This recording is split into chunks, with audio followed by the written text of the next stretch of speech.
साधना आप जब कर पाओगे जब आपके मन में कोई बिल्कुल भी छल नहीं होगा। ठीक है, तो ये सोचना रहने दो कि मैं पूजती हूँ, मैं आरती उतारती हूँ, मैंने मूर्ति रखी हुई है। पहली बात तो काली को आप नहीं पूज सकते छत के अंदर। ठीक है, बहुत बड़ी शक्ति है, आप सोच भी नहीं सकते, उससे भी बड़ी है। तो उनकी ऊर्जा उसमें तुम्हारे छोटे से घर की छत के अंदर समाहित हो जाए, तुम्हारी कोई हैसियत नहीं है, कोई औकात नहीं है। तो ये सोचना रहने दो। जब मुझे खुलासा भी मेरे आगे धीरे धीरे हुआ है, मतलब पता लगना भी धीरे धीरे हुआ है, कुछ सालों में। मिलने के बाद भी कुछ साल लगे थे। समझना भी खुद ही पड़ता है, तो वो समझने के लिए भी टाइम लगा है। अब मैं सवाल करूं, कोई मन में, अगर मेरे मन में सवाल चल रहा होता है ना, और जवाब जवाब मुझे चाहिए होता है, तो वो जवाब मेरे सामने किसी भी रूप में आ जाता है। किसी भी रूप में माने शक्ति किसी भी रूप में भेज देती है। कभी बेताल ने बता दिया, कभी भैरव ने बता दिया, कभी किसी प्रेत ने आके बता दिया, और कभी वो चादर को फोल्ड कर देती हैं। खुद ही काली अगर जवाब देती हैं तो वो चादर को फोल्ड कर देती हैं। अच्छा, अब उनके फोल्ड करने का एक तरीका होता है। अगर मेरा ये कपड़ा यहाँ रखा है, ठीक है, मान लो, तो कपड़ा यहाँ रखा है, तो अगर मेरे लिए कुछ चीज़ ठीक है, तो वो इस कोने को, जैसे कपड़े का कोना होता है ना, तो वो उसको ऐसे ही एक बार में फोल्ड कर देती हैं। अगर मेरा वो काम नहीं होना है,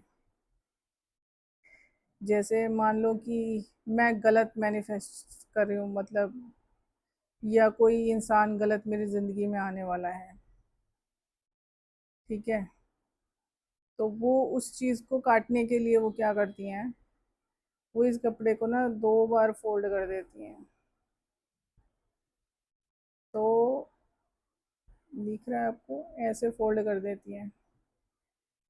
अचानक होता है ये, कब पड़ जाती हैं पता नहीं लगता है, लेकिन मेरी नज़र पड़ जाती है। तो उन्होंने इस तरीके से भी वो बताती हैं मुझे। अब सॉल्यूशन कहाँ पर ढूंढते हैं हम लोग, कि कुछ चीज़ें जो वो छुड़वाती हैं ना, वो हमारे लिए अच्छा होता है।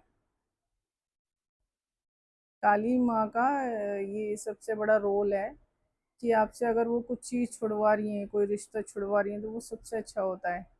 कुछ अगर वो आपकी ज़िंदगी में नहीं है, तो ये होता है कि उनसे जुड़े हुए लोग आपकी ज़िंदगी से निकल जाएंगे। तो इसका मतलब है काली माँ आपसे मतलब राजी नहीं है, खुश नहीं है।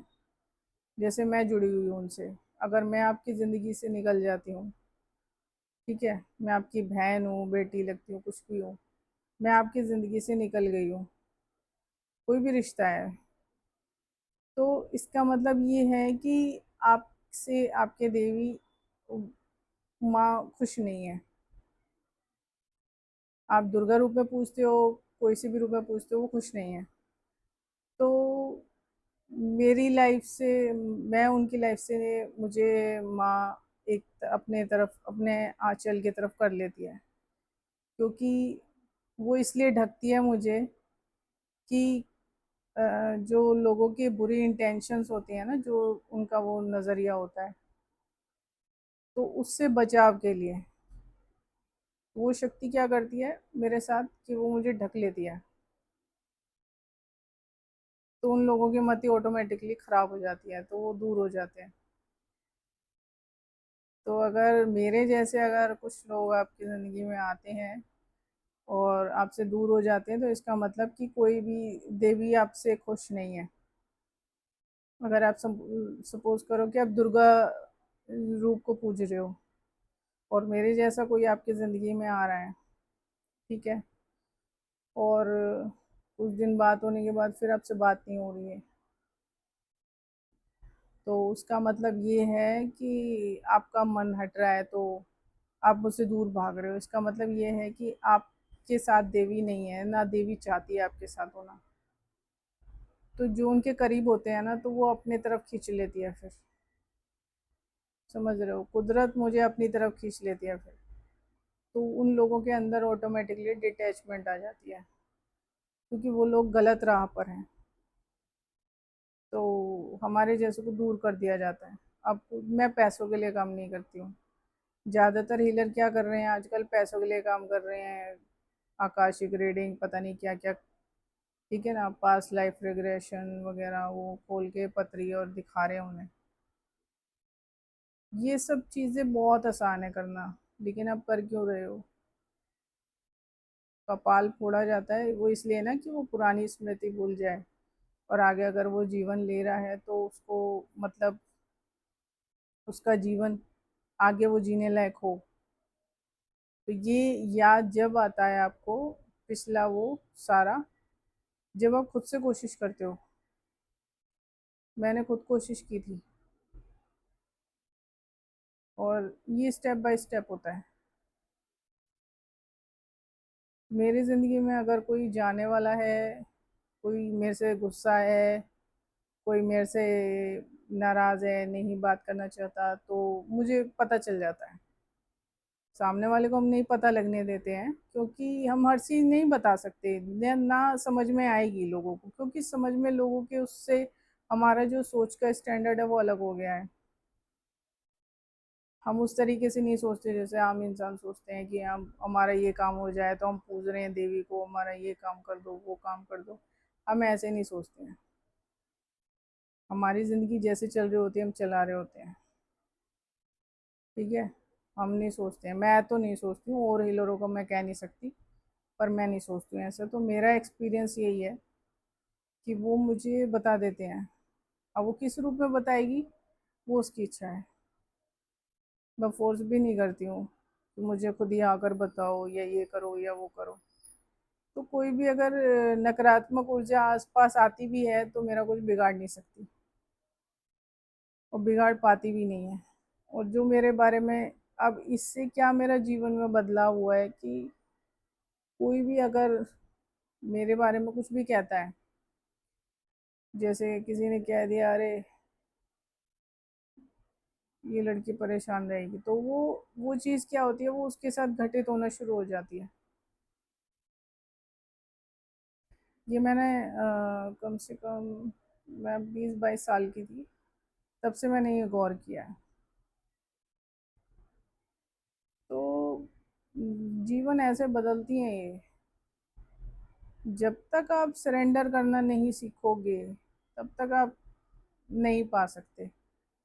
आप शिव को नहीं पा सकते, आप देवी दुर्गा को नहीं पा सकते, उनका प्यार नहीं पा सकते, क्योंकि उनका प्यार का मतलब आप जानते हो, आप समझे ही नहीं हो।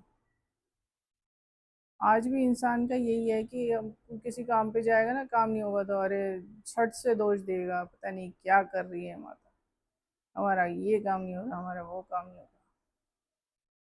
ये सबसे पहले तो ये चीज़, दोष देना बंद करो भगवान को, क्योंकि वो इंसान की ज़िंदगी के लिए बहुत कुछ करते हैं जो आपको नहीं पता है। शिव ने कितना कुछ किया है, पर जीव भूल जाते हैं, और साईं जैसे को पूजने लग जाते हैं। उन उसमें भी भगवान दिख रहा है लोगों को, जबकि वो जिन है, मुसलमानी जिन है वो। तो अब ये सोचो लोगों की सोच कहाँ जा रही है। हम नहीं पूछते ऐसे को। 2 टाइम की आप जो जोत बत्ती मत करो, पर दोष मत दो भगवान को। किसी भी शक्ति को पूजते हो, शिव को, विष्णु को, काली को, दुर्गा को, दोष देना बंद करो। जिंदगी आपकी तभी सुधरेगी जब आप दोष देना बंद करोगे और सरेंडर करोगे। सरेंडर का करने का क्या मतलब होता है कि हाँ ठीक है, जैसे काम चल रहा है आप कर रहे हो, ध्यान लगाओ। फिर काम नहीं हो रहा है तो इसका मतलब ये नहीं है कि माँ ने हमारे साथ अन्याय कर दिया या शिव ने हमारे साथ अन्याय कर दिया। ये सब चीज़ें करना बंद करो। ठीक है। मैंने खुद देखिए, अच्छे रेट में मकान बिक जाए, अरे बाबा ये करवा दो, बाबा वो करवा दो, अरे माँ ये कर,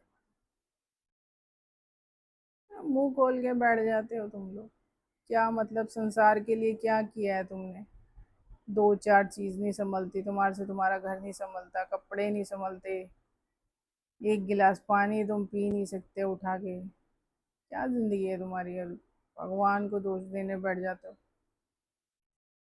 कर्म सुधारने की जो प्रक्रिया है ना, पहले अपनी आत्मा में झांको। ठीक है। मेरा एक जो एक्सपीरियंस था मैंने बता दिया, और बड़ा प्यारा एक्सपीरियंस है ये। किसी की बात पता चल जाए, इससे बढ़िया बात और क्या होगी, है ना? कोई आपसे नाराज है, या कैसे मूड में है, कैसे है, या कौन अलग होने वाला है, कब मिलने वाला है, या उसके स्वभाव, मतलब बिना कनेक्शन के भी मुझे पता लगता है। आप मेरे साथ 10 दिन कांटेक्ट में मत रहो तब भी पता लग जाएगा, क्योंकि कहीं ना कहीं मैं माइंड में चलूंगी आपके, मुझे तो भी पता चल जाएगा। तो मुझे पता चल जाता है। देवी को पूजने से बहुत चीज़ें होती हैं ज़िंदगी में, और उससे ऊपर उठ के सोचने की कोशिश करोगे तभी तो लालच में पड़े रहते हो। लालच से बाहर निकलो। तो मुझे कुछ, अगर मुझे कोई काम नहीं हो रहा होता अभी, उस इस समय अगर वो काम नहीं होना है तो मुझे पता चल जाएगा। किसी से बात नहीं होनी है तो मुझे पता चल जाती है। सारी चीज़ें पता लगती हैं। आप वहां तक पहुंचोगे कैसे? बड़ा प्यारा, ये लगा लो, बहुत मीठा एक्सपीरियंस होता है ये। जिसने इसे चख लिया ना, फिर तो उसकी तो जिंदगी, हर चीज को पैसे से जोड़ के या संपत्ति से जोड़ के मत देखो। इनको पाना, इनका इनका जो अपनी, मतलब पास में देखना इन्हें, एक बहुत ही प्यारा खूबसूरत एक्सपीरियंस है। तो कोशिश करो कि पूजा पाठ करो, लेकिन अच्छे से। 2 मिनट की करो पर अच्छे से, बस थोड़ा सा मन लगाओ, बिना मांगे। बिना मांगे मन लगाना शुरू करो, होगा। मुझे माता पे प्यार आ रहा है या उन पे प्यार आ रहा है, सब दिखावा तुम्हारा। तो ढोंग तो बंद ही कर दो। ठीक है, ढोंग बंद कर दो, इससे कुछ नहीं होता। तो अ, अभी के लिए इतना ही। हर हर महादेव।